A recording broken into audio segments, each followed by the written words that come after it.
Hello, everyone, and welcome to today's webinar. Today, we're going to be discussing historic properties and affordable housing in Ohio's Appalachian region with Brent Lane from Ohio University.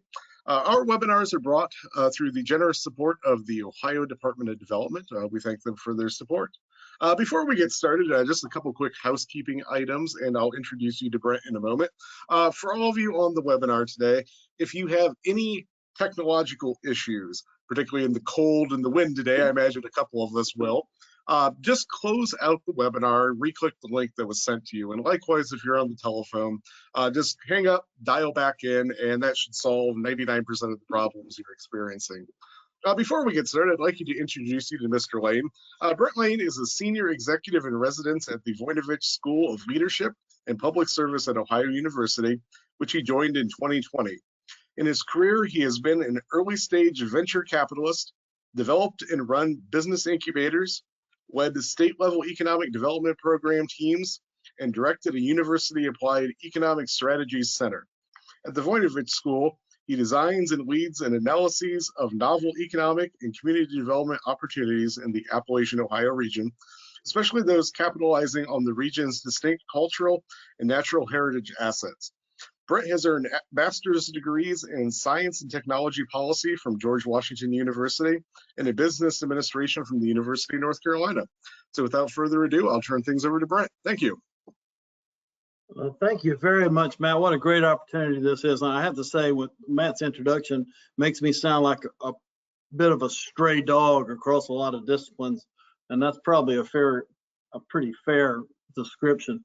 I'm delighted to be doing this webinar, but I would much rather have been presenting at last October's annual meeting where I was scheduled to attend. There are reasons why that didn't happen then, so I'm glad to be here today. And I'm going to allude to some of those reasons in a moment. But let me first confess that there's a bait and switch deception going on here. Historic properties and affordable housing is not actually what I'm going to be talking about. I'm going to be talking about something rather related to that, but different and some important distinctions. Matt mentioned my background, and it does cross a lot of things, which is appropriate because the subject I'm talking about today really spans the intersection of at least three different public policy areas. Economic development, where I've spent most of my career that I'm most familiar with, but also the fields of historic preservation and affordable housing. The topic I'm going to address today is research that we've been doing at Ohio University at the intersection of those three things. And I think because those three disciplines have operated essentially as silos, sometimes we fail to recognize the overlap in their missions. It's that overlap that I hope to enlighten us all a little bit more about today with the example of some research that we did at Ohio University, specifically within Athens County, Ohio. But let me first talk about not historic properties, but a term we use called heritage houses. Heritage houses are houses that are 50 years old, pre-1970s is a good set, and they are old houses, but they are probably not historic houses by the definitions we typically use in terms of eligibility for a variety of support programs. But nonetheless, they are important houses in the cultural and physical fabric of their communities. They are older houses, pre-1970s, and I'll get into a little bit more of the other parameters. But first, I want to steal some wonderful presentation information I got from, I think, someone that we're all familiar with, Donovan Ripkema, someone that I knew as a leader and an opinion leader and a research leader in historic preservation. I knew his work for many years. I never met him personally until October of last year, when he delivered a keynote speech at an annual conference just the week before the Heritage Ohio Conference. I attended the conference, and it was the most impressive presentation I've been to, because he was speaking to the subject that I had just completed some research on. That's the role that older houses can play if they're rehabilitated and used for affordable housing. Unfortunately, it was actually in attending that event that I got exposed to COVID, so I couldn't attend the Heritage Ohio Conference. So I told Donovan at the time I was going to steal some of his material, and you're about to see me steal it tremendously, at least as a setup in the context to describe work we've been doing at Ohio University, because I think he had some very important revelations relevant to this topic. First of all, he was speaking on the issue of older and historic houses and affordable housing. I'm sure in his long career, he had seen those silos that I described just a minute ago and recognized that in many cases, what people seem to may have perceived as separate issues actually overlap significantly. And that was a point of emphasis he made in his keynote address. One of the things that he started off by countering was from some surveys of preservationists, to what extent affordable housing was viewed as a relevant issue in historic preservation. I think many of us, I'm for instance not a historic preservationist, I know a lot of folks who are, and I might have assumed that historic preservationists were not concerned with affordable housing. But Don made it very clear that in surveys of preservationists, affordable housing was very much on their mind. So this is a relevant topic, affordable housing in the historic preservation world. And as I'll show in a minute, also within the economic development world. Very important point that he was making, and it really counters not only a lot of expert assumptions about the field of historic preservation and affordable housing, but probably the layperson. I'm much more the layperson in this instance. But he said, there's certain myths out there that probably have hindered our ability to see the overlap in these multiple areas. One is, that just in general, older houses are not consistent with what the modern home buyer is looking for. They're too small, or just in general, the very common refrain that it's cheaper to tear down an old house and build a new one because older houses are all falling down and not worth fixing. And then lastly, that's just not what buyers are looking for today. And he made a wonderful presentation that countered each of those myths. I won't speak to all of them, but I think the important thing was to have someone in his stature in this field making it, clarifying that many of what we perceive as constraints in the overlap don't really exist.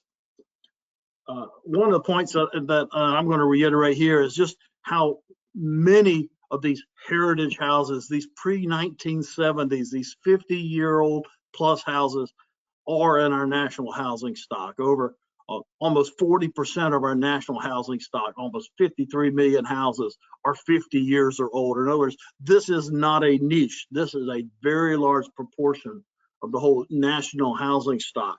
So when we start talking about affordable housing, we need to recognize that a lot of the houses we have are these older homes, and therefore they're very relevant in this discussion. And one of Donovan's really important points was that these older houses, while we may often think of them as in disrepair, by and large, 93% of them are perfectly fine. Perhaps they need some maintenance, perhaps there's some deferred maintenance, but in general, that 50-some million older homes are in decent condition to be habitable. So it's not the decrepit, deteriorating housing stock that I think too often we might assume when we see older homes. And we all see these houses in all of our neighborhoods, whether it's urban, whether it's small town, whether it's rural. There's nothing sadder than the experience of driving past these older homes that's had so many families in them over the years and are falling into disrepair. Nonetheless, that's a very large pool share of our national housing stock that is in decent shape. But again, they're not historic properties.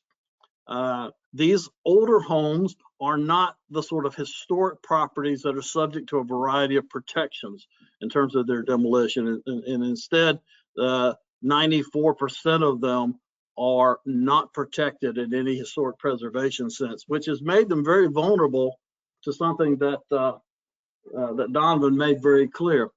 In addition to being 1970s or older, they're also but predominantly single homes. So when we talk about heritage houses, when I'm talking about heritage houses here, it is pre-1970s, single family, and owner occupied. Those are the parameters. If you're wondering, what does he mean by a heritage house? That's what we mean by it. Older homes, single family, owner occupied. And as Donovan was pointing out, that's 76% of the pool out there. Another thing that makes this particular set of the housing stock particularly relevant is that these are the age and types of houses that most first-time buyers purchase. There's a lot of concern about affordability, A lot of interest by first-time home buyers being thwarted by a lack of supply. The supply that historically has met those needs has been these pre-1970s, what we're calling heritage houses. It's actually, less than 30% of buyers are buying a relatively new house. So this is a very important part of our national housing stock. Unfortunately, either fortunately or unfortunately, a whole lot of those houses are sitting vacant. Some of them may be in transition from one ownership to another, but as many of us are familiar with, they got plywood. At best, they've got plywood on the windows. So we have this very important part of our housing stock for affordability and for first-time home buyers, yet a significant share of it is sitting vacant.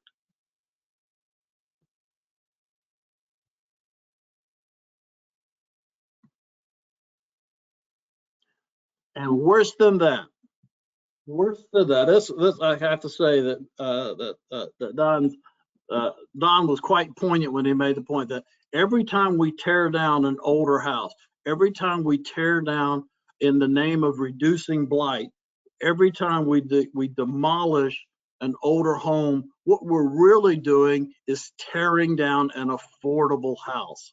Because as he went through in great length, we are not able to build new houses that are as affordable as the houses we are tearing down. And I will say that he supported that with some, I think, some very, very solid facts and statistics. And it was a real lament that in the effort to produce affordable housing, we're actually working against ourselves counterproductively when we destroy our older home housing stock. To the point where Don made the assertion that we wouldn't have an affordable housing shortage if we simply had torn down only half of what we have torn down. So I thought it was a very poignant and important realization that he brought to us all, is that we in many ways are creating the housing shortage by disregarding the available housing stock of heritage houses. When we tear them down, we are working against the goal of affordable housing. So not only is there tremendous overlap between affordable housing and historic preservation, it's actually an essential overlap if we're trying to address the goals of providing affordable housing. It was in that context that we undertook a study in Athens County. We actually began this study in 2021, and we were looking at the housing stock in Athens County, Ohio, and I'll speak to Athens County in just a moment. But the point of this and what I'm reporting to you today is we looked at the opportunity to not only preserve some of the older homes in Athens County from a historic preservation and a community development standpoint, but also looking at how that would actually contribute to the goals of increasing the amount of affordable housing in that county. I will tell you that I was drawn to this research from personal experience. I spent much of my career in North Carolina, and there was an example that I watched from the day a plant closed, a textile plant closed in the town of Edenton, North Carolina.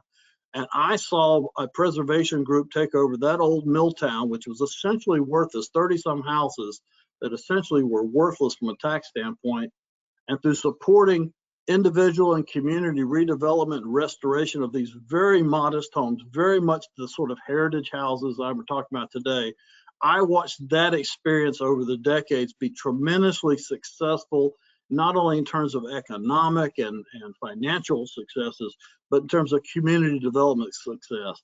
The rehabilitation of that mill village contributed tremendously to the economic and community development of this relatively small city of Edenton, North Carolina, in a poor area of eastern North Carolina. I watched that experience first skeptically and then with growing enthusiasm, and saw the significant economic effect it was having and the community development effect. And that's always made me interested in, can we replicate that model elsewhere? That was really what we were trying to do in our work in Athens County over the last couple of years. Well, first of all, if you're not familiar with Athens County, is the base of my Ohio University. My employer, Ohio University, is based in Athens County. It is historically one of the poorest counties in Ohio. but that's largely an effect of the large student population of the county and their low income. So nonetheless, it is an impoverished county with a population of less than 63,000 people, one significant city of Athens and several outlying smaller towns. So that's the context in which we undertook this study. So just to reiterate, we're looking at heritage houses in Athens County. We're looking at pre-1970s, single-family, owner-operated houses. And in Athens County, that's basically half of the county's housing stock. So there's a lot of older homes in Athens County, as there are in many counties in Ohio. And outside, particularly outside of Athens, but within the city of Athens, I'll have to make the distinction between the county and the city. Many of those homes are falling into disrepair, and that shows up in some of their depreciated values. And the result is, one way we can identify houses in need of repairs when we look for depreciation of their property value. You can say, fortunately, many of these homes are priced below the conventional ways in which we assess affordability. But as I'm going to distinguish, as I've distinguished heritage houses from historic houses, I'm going to distinguish affordability from what we termed attainability. What I mean by that is, even though these houses are affordable based on conventional measures of income percentages, in most cases they're not attainable because they're deteriorated. So even our existing affordable housing stock in many ways is unattainable. So it's not always a matter of the cost of the houses, it's the condition of the houses as well. So in the county of Athens, we did a case study on a small village called, be careful how you pronounce this, Chansey. This is pronounced Chansey, Ohio. It's a population of just around 1,000. It's been around 1,000 for the last 20 or 30 years. It's a former mining town. It used to have a much larger population, but the result of this, the decline in the industry and the decline in the community, is it has a large supply, or the houses it does have are almost all pre-1970s, our heritage housing category. But Chansey's also in a bit of a transition. It's at the trailhead of a very important and significant economic driver in the area called the Bailey's Bicycle Trail System. Some of you may be familiar with it. So the little town's in an interesting position. It's got a potential new driver of economic growth. It's not very far outside of the main city of Athens, so it's certainly in an easy commuting distance. For that matter, it's relatively close to Columbus for remote workers. So I think it has a number of prospects, particularly for first-home home buyers. But, and in fact, that's one reason we chose it, because we knew it had an available housing stock, many of which were affordable, but probably in need of significant repair. So when we undertook this heritage housing study by looking at the potential economic and community benefits if some of the older housing stock was repaired. Now, we had to do this. We didn't contact the homeowner, so it was all done anonymously and remotely, for that matter. But we undertook several tasks. One is we had to develop a tool, and we did develop a tool to assess and screen the housing stock there to see which of these houses might be the best prospects as representative examples of homes that could be rehabilitated to make them attainable again. Heritage houses that needed some work. Some of them are unoccupied. Some of them are rented in a bad state of disrepair. But we developed a model to help screen those properties to identify the ones that would be the most representative prospects. Then we looked at a set of rehabilitation costs associated with them, bringing them up to habitability or restore them to a desirable level of market acceptance. But in addition to that, for reasons I'll speak to in a moment, we also wanted to make sure that there was an available pool of rehabilitation service providers, carpenters, electricians, roofers, et cetera, and look at also what their cost structure was. So we want to identify the houses that needed repair, the types of repairs that they would need, the availability of labor and service and tradespeople to provide the rehabilitation services, and then from that, be able to calculate what the economic impacts would be of a hypothetical set of houses, which we characterize as a virtual portfolio of houses that, if they were rehabilitated, what would be the expense of doing that, and what would be the economic impacts of doing that. In economic development, we're often talking about speculative futures, and I find it's useful to create a virtual portfolio of actual outcomes that have been achieved elsewhere to illustrate what success would look like. So a successful program of renovating and rehabilitating some deteriorating housing in Chansey was presented in a virtual portfolio of success, and then see what the economic significance of that success would be.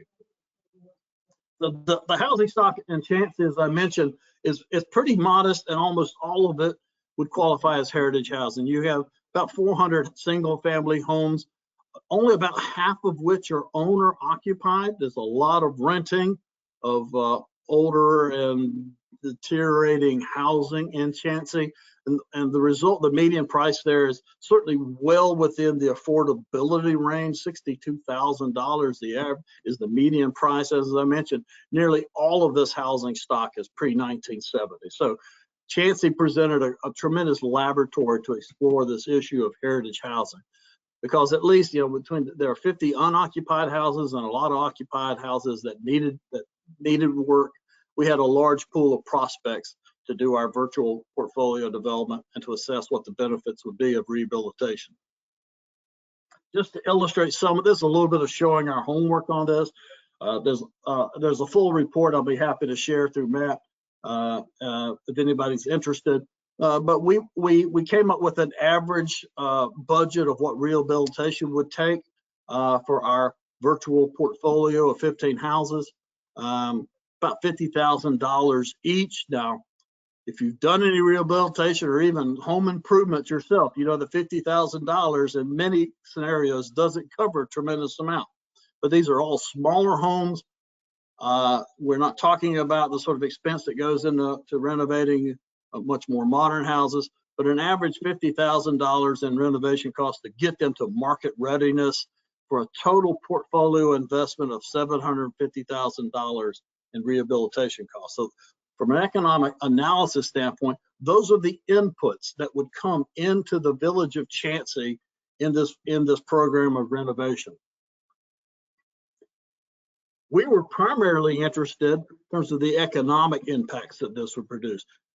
Probably that's my orientation in economic development. We're looking to see how this benefits a community in terms of new income and new jobs.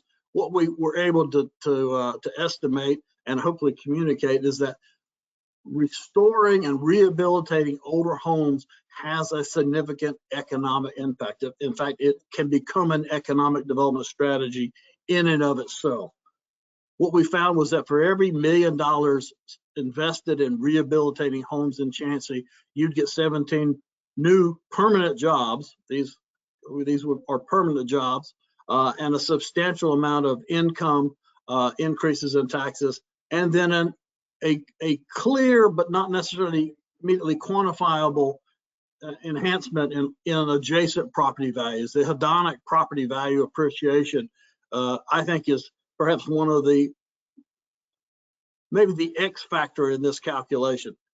Being able to add value not only to the properties that are rehabilitated, but the surrounding properties as well, is a considerable economic benefit in and of itself.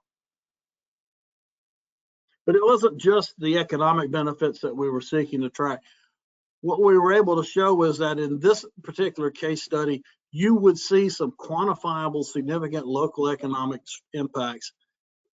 But perhaps even more importantly, and this is an important thing that we find in a lot of our economic development work that we do out of Ohio University, one of the concerns that many small towns in Ohio have is a decline in their prime working age population. You look at the demographics of any community, you essentially have young people up through age 24, you have older people 55 and up, and that central demographic of 24 to 55 is in many ways the most important demographic to sustain our smaller cities and towns and rural areas. And in many of those areas, that segment of the population has been in steady decline. That's the population that starts families, that buys their first-time house, they start businesses. So they really help sustain our communities. But one of the objectives one of the benefits that comes out of restoring our older housing stock is to increase the supply, not just of affordable houses, the distinction I made about attainable houses. Affordable houses that aren't habitable are not attainable houses, and they will not attract folks who are retained, that would stay in towns like Chansey, that would move there and commute from Columbus or Athens to live in places like Chansey. The first-time home buyers, I think, are a very important demographic in rural economic development in communities like Chansey, and rehabilitating our housing stock can be one of the assets to attracting and retaining that segment of the population that is so important to the success of our communities. And lastly, from you historic preservationists out there, even though these aren't historic properties, they are a very important part of the aesthetic of these communities and the history of these communities. You'd have to acknowledge that when we replace our existing housing stock, our older homes, with newer, even affordable housing, we lose the cultural distinctiveness and the architectural distinctiveness of our communities as a result. So a heritage housing strategy doesn't just generate economic impacts, but importantly, it does that. It also creates available housing stock for first-time home buyers who might want to move to or remain in these communities, and it preserves the distinctiveness of the communities themselves. So as I mentioned, this is a strategy because it's an overlap of those areas of economic development, preservation, and affordable housing. It accomplishes, or at least it addresses, many of the priorities facing us in Ohio and our smaller towns in particular. One is we've got to generate new sources of income. The economic impacts of heritage housing renovation achieves that, and at the same time produces the employment and the workforce training opportunities, because renovating houses is a skill set that's it's not just construction. Quite often there's a broad range of skills involved. So a program of dedicated heritage housing rehabilitation would drive workforce training to supply the labor force in order to accomplish that. Meanwhile, also increases the affordable or the attainable housing stock, and again, preserve the community distinctiveness. I think is also not only an obligation we have in terms of historic preservation, it also gives these communities competitive advantages by making them distinct, and allows them to emphasize the attractive elements of their differentiated architectures. I have found myself very quickly at the end of this presentation, because I wanted to have time for some give and take with the audience. There's one point I realized I didn't emphasize, and I've found it to be very important. I've done a lot of work with state legislators and elected officials. I want to go back to one point I made earlier. And it's this one about the economic impacts. And it's one of the reasons rehabilitating an older house has a larger economic impact. It has a higher economic multiplier than does a new construction. And that's because renovating homes tends to use more local labor and materials. And when you're looking at economic impacts and those multipliers, it's sometimes very easy to scoff about high economic multipliers. A dollar creates $10 in economic. But in the case of rehabilitation of existing structures, there is a much higher multiplier because of the reliance in most cases on local labor and local materials. That's why when we did the case study in Chansey, we also studied the availability of local suppliers and local tradespeople, because that's where we capture most of the economic benefits. So instead of the benefits going in a new construction, perhaps the labor from, let's just say, labor from outside of the local economy and suppliers from outside the local economy. In this case, rehabilitation really helps bring in and then recirculate money within the local economy. That's an important difference between rehabilitation and new construction. So I'm going to go back to my conclusion and ask Matt if we've got any questions from the audience that I can begin to address. Thank you, Brent. And if anyone does have any questions, please type those into your chat box now. While Brent was presenting, I popped into the chat box the link to register for the AIA credits for today's session. So if you are looking for those credits, click that link that's in the chat. and you'll get registered for those. While people are typing in their questions, I just wanted to take a short commercial break here to let you know about some upcoming events at Heritage Ohio. So in 2 weeks, we'll be having the Welcome Home program. It's a new program through the Ohio Department of Development, and we'll be discussing that program and how it can affect your community. Second, coming up on February 6th, we have our first revitalization series workshop of the year. That's going to be in Worcester on February 6th, as I said. It's going to be advancing together, growing your organizational leadership. So all sorts of nonprofits, even some community organizations will really benefit from that web or that presentation. And finally, our February webinar is Historic Preservation Commissions, the Legal Basics. So if you attended our conference and attended the camp workshop, this is the presentation that wasn't given during that time. So that's going to be on February 21st. Visit our website, heritageohio.org, to register for all of those events. Let's start off with a couple questions here. Brent, in the budget that you had a couple slides back, you had mentioned $50,000 for rehab costs. What amount in that projection goes towards labor, and what percentage goes towards supplies? It's a combination of both in each case. Let's see. Next question. Is your model for analytics available to the public? My answer to that is yes, although we continue to refine it. When you're looking at, if you, for instance, want to screen a large supply of housing stock, like in Athens County, we were looking at over 5,000 houses. Our objective then was simply to isolate some houses that were probably in a state of disrepair as reflected in a variety of depreciation factors. But we do have a model for that, and I'd be very interested in discussing another application of that if anybody here would like to collaborate with us on that. And I can include Brent's contact information when we send out the follow-up email to everyone. So look for his information in there if you'd like to discuss things more with Brent. Brent, our next question is, let's see, what was the consideration for the cost range of a house as affordable?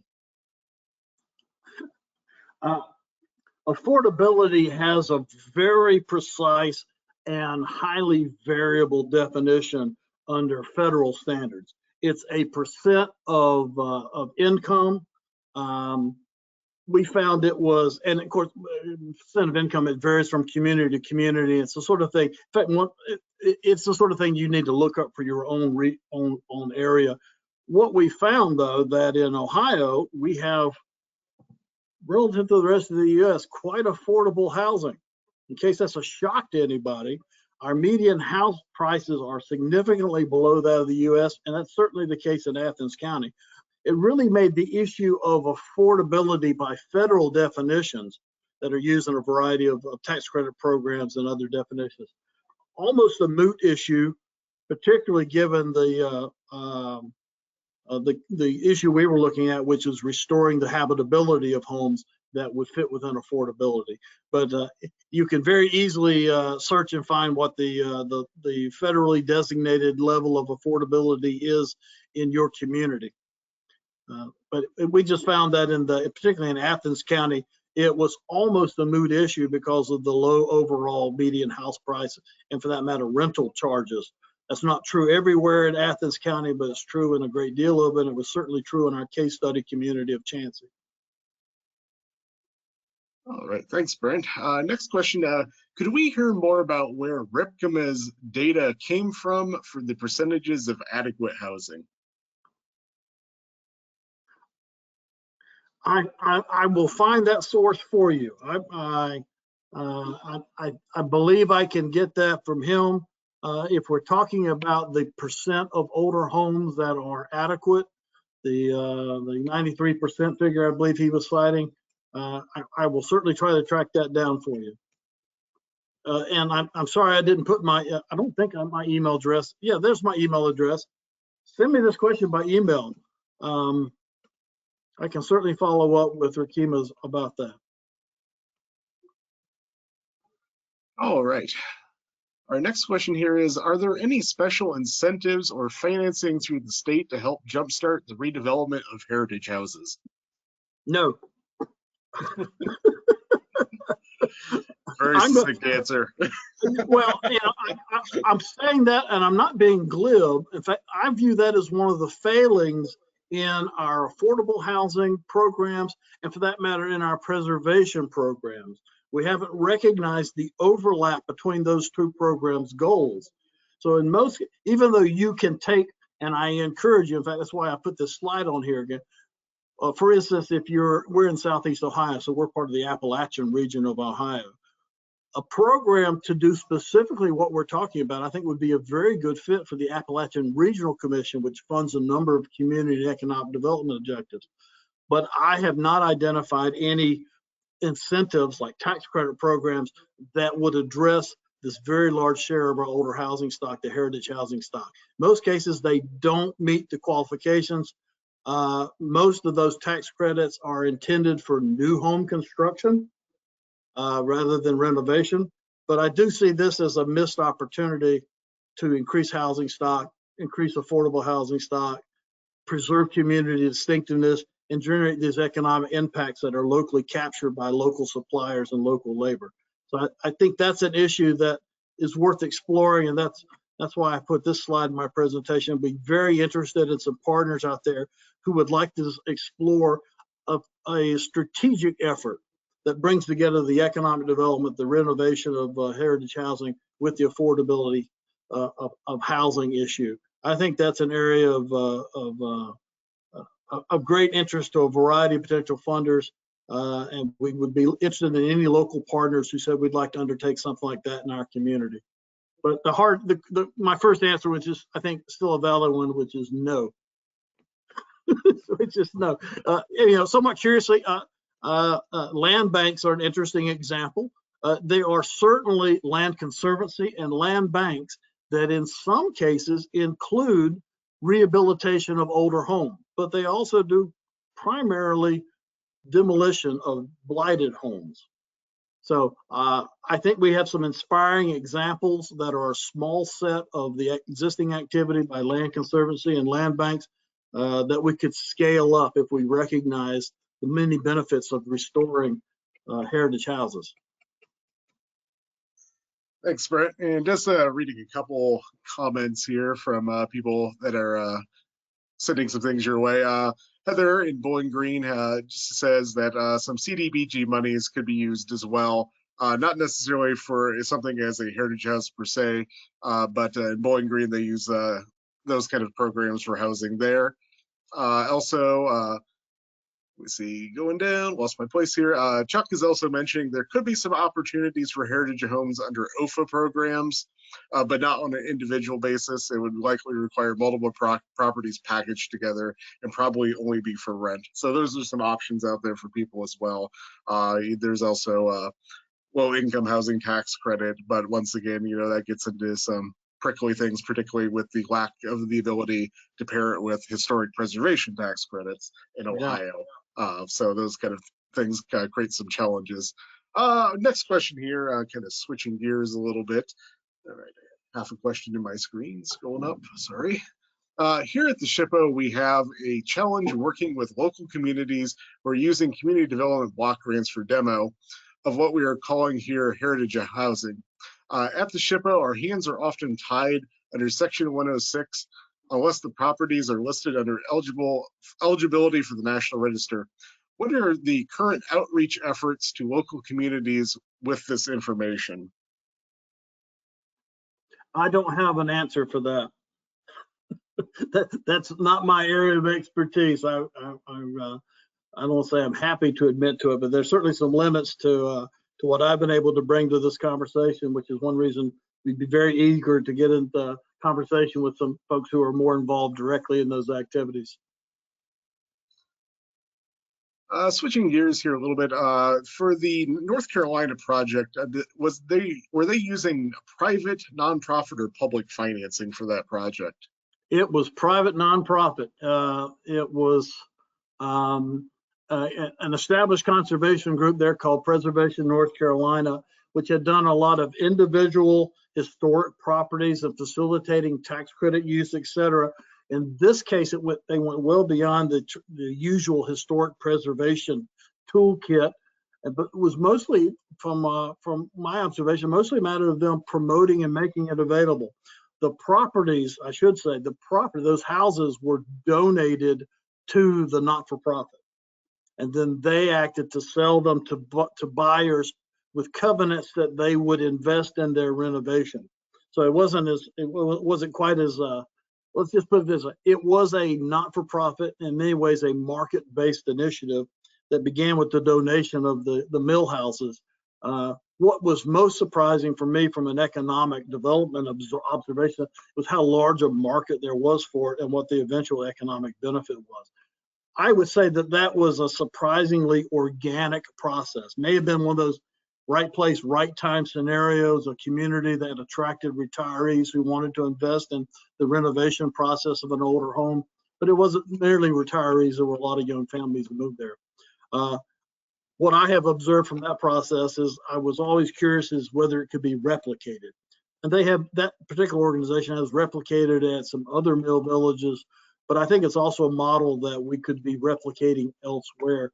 But it certainly does the following: it demonstrates the benefits of recognizing the opportunities that heritage houses have to offer. And I think that's one thing that we have perhaps overlooked, and what I'm trying to highlight here is the multiple types of benefits that accrue from renovating heritage houses. If you're concerned about it, if your policy area is affordable housing, it increases that housing stock. If your policy area is historic preservation, it preserves the cultural fabric of the community. And if your priority is economic development, like mine was, it creates local jobs and local income and raises wealth in the form of capital appreciation. It just addresses so many different policy areas that in the past have not recognized that as an opportunity. Thanks, Brent. And talking about the projects that have happened in Chansey with those, what were the funding sources for those? Those projects have not happened. When I said it was the virtual portfolio was a hypothetical, that indeed is what it was. What we wanted to do was look at a set of houses that, if they were renovated with the kind of cost that we estimated would be involved, what would be the economic effect of doing that? I hope that may spark someone to implement a strategy like this. But we did not approach the homeowners. There was no discussion about your house as part of this study, so it was all done anonymously. And the virtual portfolio is exactly that, virtual and hypothetical.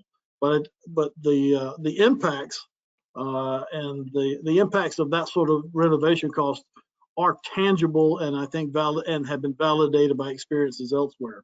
But don't go to Chansey to look for our 15 houses that are freshly renovated. They don't exist. Brent, can you go back to the slides with the kind of project breakdown costs? We had a couple questions around those two. So the first question here is, what year were the rehabilitation costs determined? That was 2021. So let's just say that may have been in that trough before some of the costs escalated. But I mean, we were quite careful, and we went out and contacted the individual trades within these categories to get their cost figures for a set of work. So they were certainly, I think, as accurate as we could make them in 2021 from our local sources. Obviously, any individual property could vary tremendously. This was based on some estimations of deferred maintenance, annual deferred maintenance over time, and that was the source of the sort of work that would need to be done. And then we inputted the local cost factors to come up with this budget. And another question. I imagine your costs may vary in other areas of Ohio. Definitely. Another question here revolves around some of these stats. How were the 17 new jobs estimated?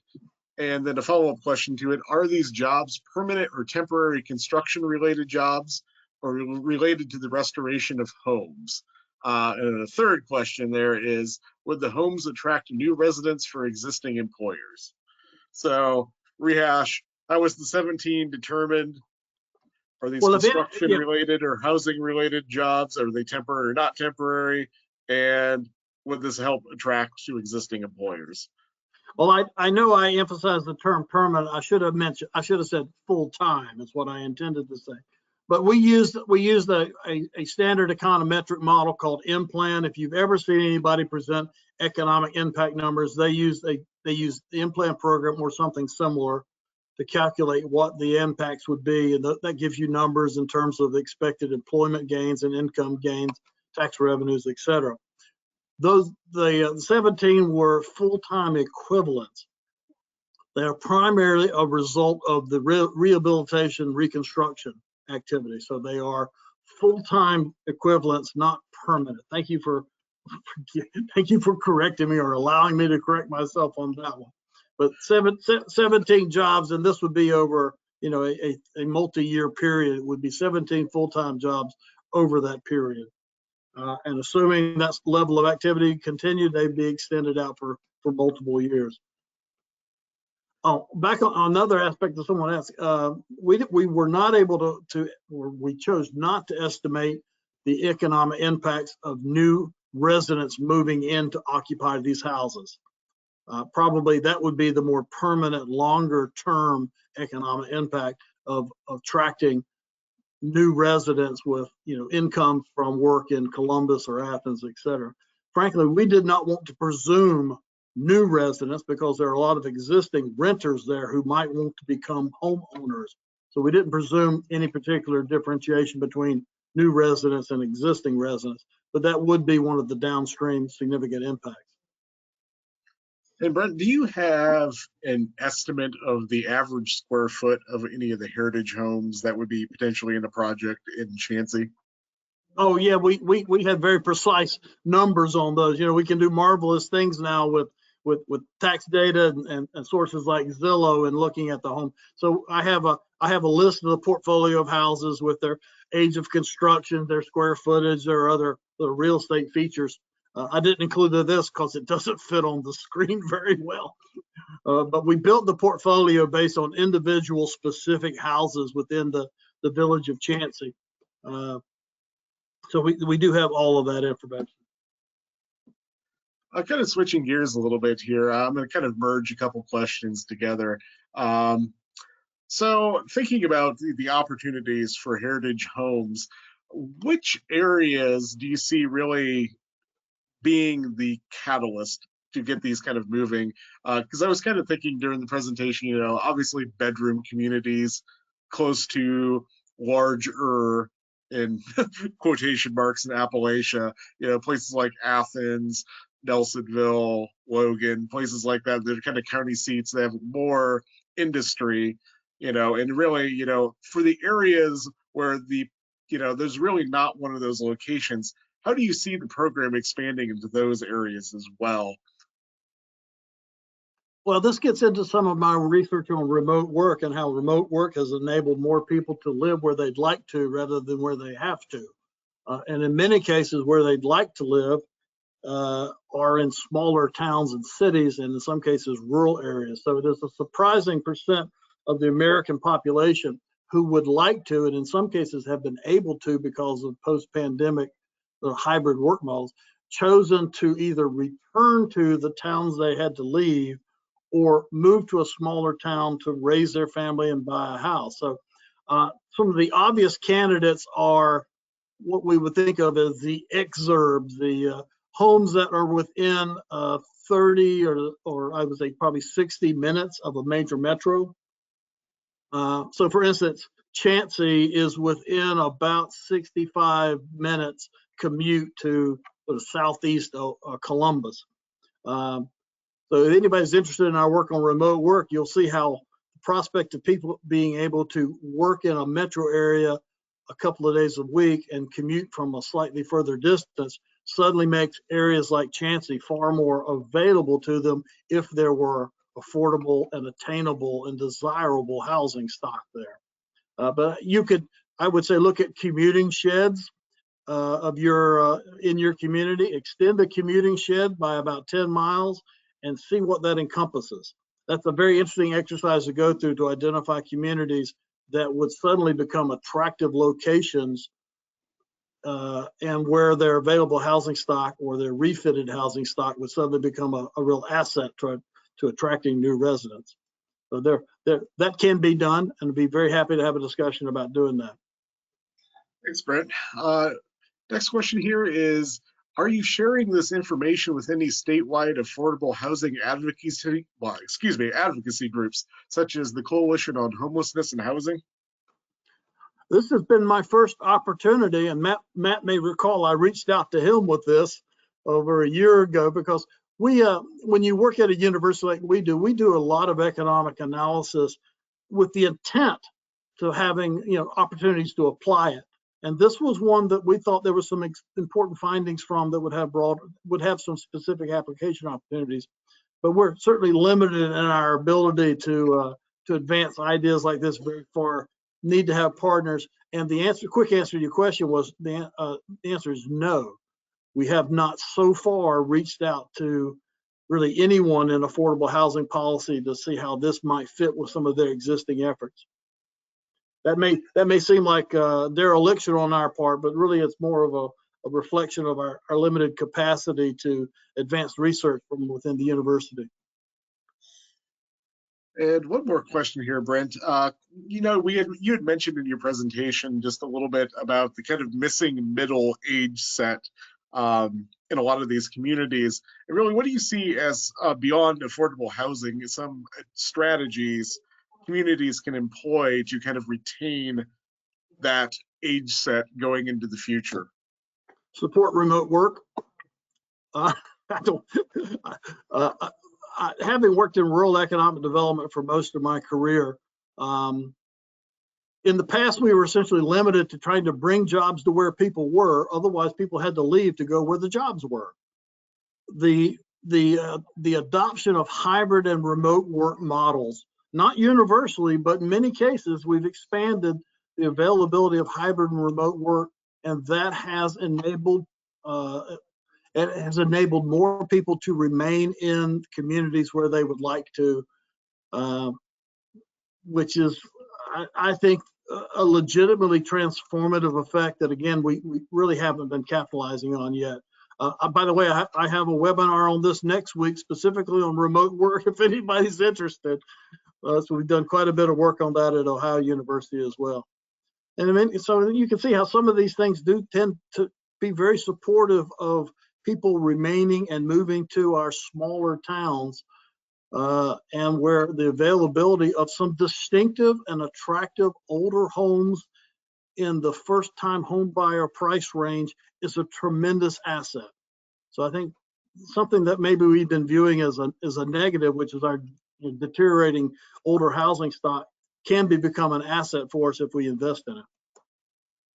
And kind of following up on that, Brent, obviously there are, free market solutions to amenities that would attract people, but what can you see communities themselves, the municipalities, kind of undertaking to kind of stem this decline?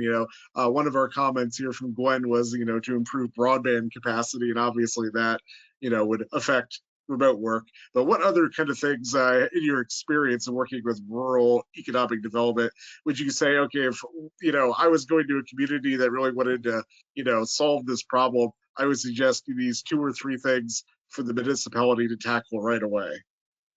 Well, you mentioned the first one on the subject of remote work support, which is not irrelevant to the topic of heritage housing.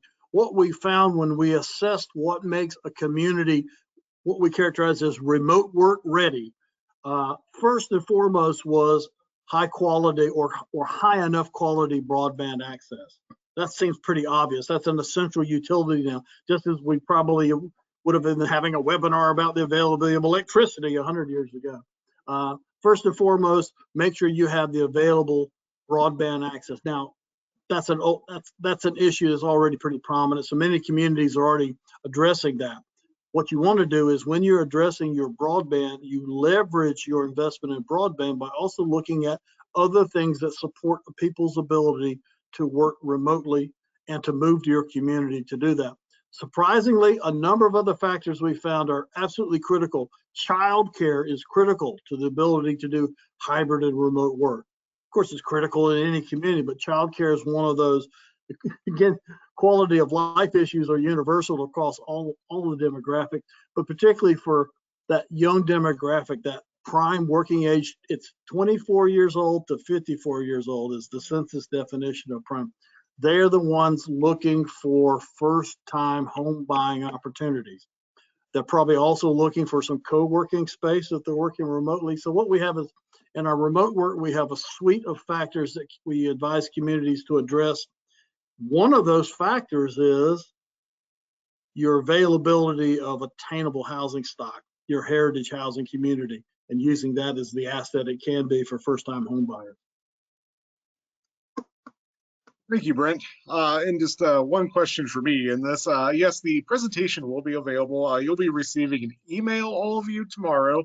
Typically, it's about 24 hours later after the webinar that'll have the recording attached with it. I'll include some other information in there that I get from Brent, including his contact information if you have any future questions for him. And also it'll be on our YouTube channel, so just search Heritage Ohio in YouTube. It's usually the first result that pops up. Our channel has pretty much every single recording of our webinars going back all the way to 2011. So there's nearly 100 of them now on there. And we'd just like to thank Brent once again for doing this webinar today, and thank you Ohio University for their great research here into this topic. And we, it's something that is, very important to all of Ohio, but particularly for the Appalachian region to talk about these heritage homes. So thank you once again, Brent, for doing this. Any final comments from you? Yeah, Matt, thank you very much.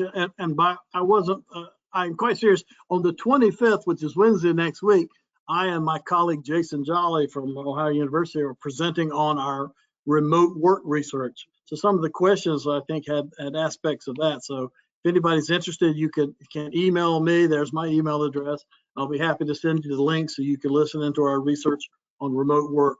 And perhaps you'll start to see the kind of overlaps that we've been seeing there between heritage housing and attracting people for remote work opportunities in Appalachian, Ohio. Thanks again for this great opportunity. I wish I had been able to see everybody in person last October. Look forward to seeing you in person at some future Heritage Ohio event.